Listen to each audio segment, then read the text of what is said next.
പിടി. വയ്യ, കുനിയുണ്ട്. കുനി പറ്റത്തില്ല, ദഹനം.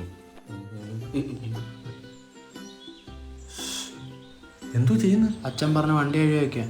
എല്ലാ ഭാഗവും നനയുന്നൊന്ന് ഉറപ്പ് വരുത്തണേ.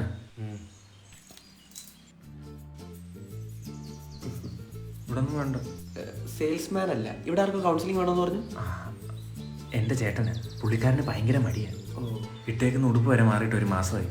It's very complicated. യെസ്. മടി എന്ന് പറഞ്ഞാൽ ഒരു അസുഖമല്ല, അതൊരു അവസ്ഥയാണ്. ഉദാഹരണത്തിന് താങ്കൾ ഈ ബാഗ് ഒന്ന് എടുക്കൂ, എന്നാലേ സെഷൻ മുന്നോട്ട് പോകത്തുള്ളൂ. എനിക്ക് അവിടെ പോകണ്ട. പോട്ടെ, താങ്കൾ എന്തിനാണ് ജീവിക്കുന്നത്? താൻ എന്തിനാണ് ജീവിക്കുന്നത്? ലോൺ അടയ്ക്കണം, വീട്ടിലെ ഒരറ്റ ഇപ്പുറത്തറ്റത്ത് മുട്ടിക്കണം. സത്യത്തിൽ നമ്മൾ ജീവിക്കുന്ന മരിക്കാനില്ലേ, മരണം മാത്രമല്ലേ ഉറപ്പുള്ള കാര്യം. അതെ. എന്നാ ഒന്നും ചെയ്യാതെ മരിച്ചോളൂ.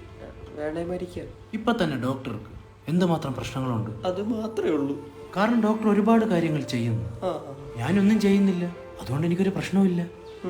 അല്ല, അപ്പൊ എനിക്കാണോ പ്രശ്നം, ഡോക്ടർക്കാണോ പ്രശ്നം? എനിക്കല്ലേ പ്രശ്നം. You are on the track. കുറെ നേരം ആയില്ല. നമ്മളൊന്നും ജനിക്കേണ്ടവരല്ലടാ.